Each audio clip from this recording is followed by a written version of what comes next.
কোনো রকম রেল স্টেশনের প্ল্যাটফর্মটা পেয়েছি, তো গাড়ি ঢুকে গেল। তো সকালবেলার গাড়ি ছিল 7টার গাড়ি। তো আমার বাবুর হাতে, আমার ছেলের হাতে মোবাইলটা ছিল আর ভিডিওটা করেছে খুব তাড়াতাড়ি দৌড়াতে। তো আমরা যাব আমাদের মেয়ের স্কুলে। তো আমি মেয়েকে রাখতে যাব তাদের স্কুলে। তো আমার ভিডিও যারা আগে দেখেছো তারা অবশ্যই জানো যে আমার মেয়ে কথা বলতে পারে না, আর রাখতে যাব। তো সম্পূর্ণ ভিডিও দেখো, কোথায় গেলাম আর কোন জায়গায় আমার মেয়ের স্কুলটি সবই জানতে পারবে। তো উঠে বসে পড়লাম একটি জায়গায়। তো অনেক ফাঁকা ছিল, গাড়ির পিছন দিক দিয়ে বসেছিলাম। তো গাড়িতে কেউ ছিল না। আর ওই দেখতে পাচ্ছ, ওখানে আমার ছেলে বসেছে আর এই পাশে বসেছে আমার মেয়ে। তো এভাবে চলে গেলাম গুয়াহাটি। তো আমাদের বাড়ি ছিল নলবাড়ি, আর আমরা যাচ্ছি গুয়াহাটি। তো একটু পরে পেয়ে গেলাম রঙিয়া স্টেশন, রঙিয়া জংশন, যেখান থেকে অনেক দিক থেকে গাড়ি আসে আর অনেক দিকে যায়। তো এই স্টেশনটা তোমাদের সঙ্গে শেয়ার করলাম। তো এভাবে আমি মেয়েকে রাখতে গিয়েছিলাম। তো অনেক মন খারাপ করে বসে আছে, আমার মেয়ে স্কুলে চলে যাবে, মানে হোস্টেলে চলে যাবে, ওখানে থাকতে হবে একা একা। তো অনেক খারাপ লাগে, কি বলবো আর তোমাদেরকে। তো অনেক পর কিন্তু পেয়ে গেলাম গুয়াহাটি যাওয়ার রাস্তায় ব্রহ্মপুত্র নদীটা। আর ব্রহ্মপুত্র নদীতে দেখতে পাচ্ছ অনেক কুয়াশার মতো দেখা যাচ্ছে। আর সেদিন ছিল বৃষ্টির মতন, একটু একটু বৃষ্টি পড়ছে, রৌদ্র ছিল না তাই মনে হয়। তো ফাইনালি পৌঁছে গেলাম গুয়াহাটি স্টেশন। তো এখন উঠবো ব্রিজের উপরে। ব্রিজের উপর দিক দিয়ে আমরা পার হব অন্য যেদিক দিয়ে আমরা নম্বর প্ল্যাটফর্মত আহি আছে। ধন্যবাদ। May I have your attention please? 1, 2, 3. Station থেকে 2বার গাড়ি বদলানোর পর এখন চলে আসলাম মেয়ের স্কুলের সামনে। আমরা দাঁড়িয়ে আছি এখন। আর এই ছিল মেয়ের স্কুলের গেট। আর এই স্কুলটা হচ্ছে যারা কথা বলতে পারে না তাদের স্কুল। তো আমার মেয়েও ছিল না কথা বলতে, তো আমি তার জন্যই মেয়েকে হোস্টেলে রাখতে গিয়েছিলাম। আর আমার মেয়ে অনেক ছোটো থেকে কিন্তু হোস্টেলে থেকেই পড়াশোনা করে, কারণ সেখানে সেই স্কুলটা তো অনেক দূর আমাদের বাড়ি থেকে। তো এই স্কুল কিন্তু সব জায়গায় থাকে না, তার জন্যই যেভাবে হোক পড়াশোনা করাচ্ছি। আর এই রুমটা ছিল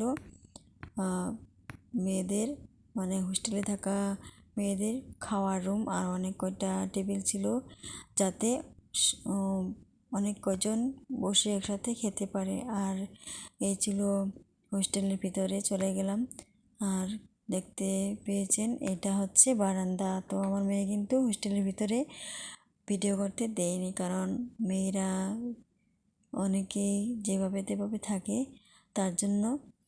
আর শেয়ার করাটা কিন্তু খুবই মানে ভালো নয় তার জন্য। আর এই মেয়েদের হোস্টেলের ভিতরে কিন্তু পুরুষ মানুষ কাউকে ঢুকতে দেয় না, যাতে ওই মেয়ের বা স্টুডেন্টের বাবাই হোক বা অন্য কেউ, তার জন্য কিন্তু খুবই ভালো লাগেছে এই নিয়মটা। তো চলে আসলাম হোস্টেলের ভিতর থেকে। এখন দেখাচ্ছি তোমাদের সঙ্গে স্কুলের ভিতরটা। তো স্কুলের ভিতরে চলে গেলাম।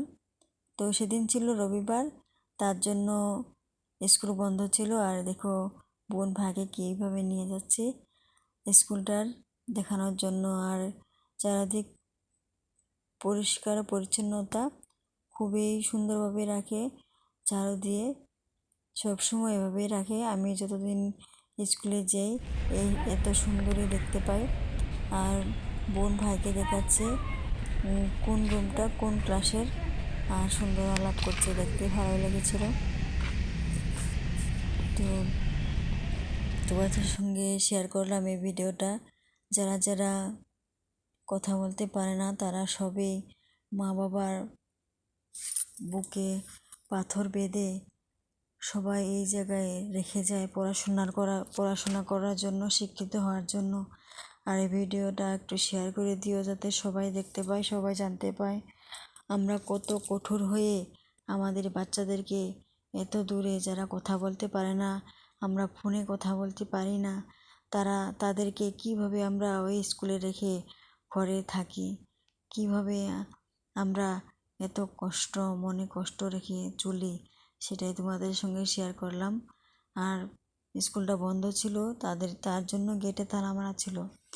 তারপর চলে গেলাম আমার বাপের বাড়িতে। বাপের বাড়ি কিন্তু একটু পাহাড়োয়া জায়গা, তার জন্য আমার দাদা ভাই আমাকে নিয়ে যাচ্ছে গাড়ি করে। তো আমি ফোন করেছিলাম দাদা ভাই আমাকে নিয়ে যা, তার জন্য দাদার এখানে চলে এসে আসলাম দাদা ভাইয়ের খাওয়া ঘরে। দাওয়া করে বসে আছি মার সাথে। এটা আমার মার সাথে বসে আছি, আর অনেক ভালো লাগছে আমার।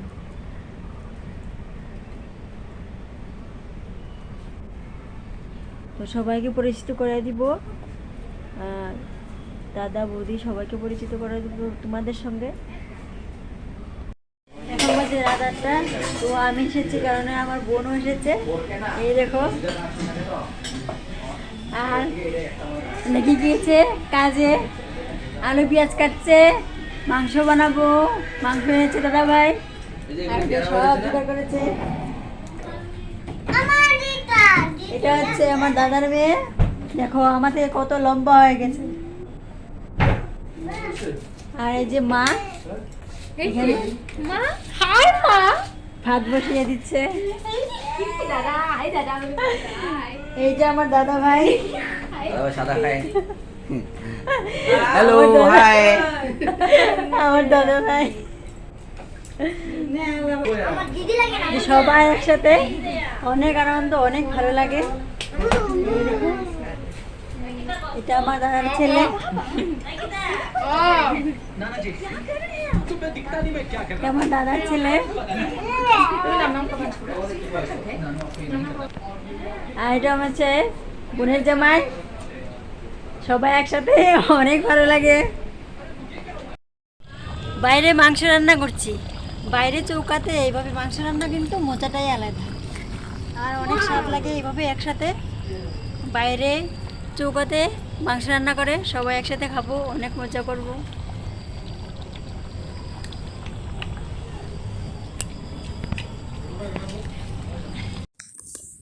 রান্না হওয়ার পর সবাই একসাথে খেতে বসেছে, কারণ আমার বোন চলে যাবে ঘরে। তো অনেক রাত্র হয়ে গেল, তো সবাই একসাথে খেতে বসেছে। তো আমি সবাইকে খাওয়া দিচ্ছি। আর আমার বৌদিবাও কিন্তু ঘরে ছিল না, ডিউটিতে গিয়েছিল, তার জন্য আমাকে রান্না করতে হলো, আর আমরা সবাই মিলেমিশে করলাম। তো বৌদি এসে পড়লো, তার জন্য বৌদিকেও পরিচিত করিয়ে দেই। এই হচ্ছে আমার বৌদি ভাই, একটু আগে চলে এসেছে। তো স্নান করে ঘরে আসলো। তো আমরা আমার বাপের বাড়ির সবাইকে তোমাদের সঙ্গে পরিচিত করিয়ে দিলাম। শেষ হলো। তো ভিডিওটা আজকে আর লম্বা করলাম না, আজকে এখানে শেষ করতে চেয়েছি। তো পরদিন আমি 2টার সময় চলে যাচ্ছি রেল স্টেশন, গুয়াহাটি স্টেশন। তো এখানে আমি 3টার ট্রেনে উঠবো, তো সিধা চলে যাব ঘরে।